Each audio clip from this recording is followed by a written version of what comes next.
Good morning. Ngayon po ay ano ang tawag dito? Popollinate tayo ng kalabasa or squash in English. Ngayon po kumuha ko ng isang bulaklak na lalaki.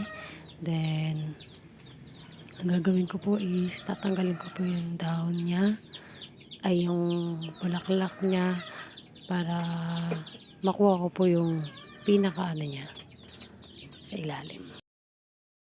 Ayan, medyo struggle ako sa pagtanggal kasi ako lang mag-isa nagbibideo at saka hawak ng isang kamay ko yung cellphone. So, ayun nga, natanggal ko na.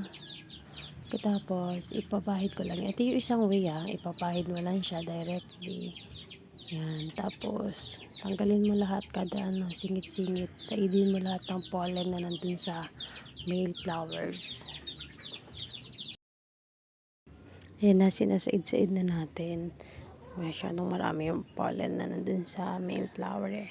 Then, yung isang next na method naman or way para mag-pollinate ng squash flower is kumuha ka ng brush. Then, yung mga male flower is iano mo lang siya.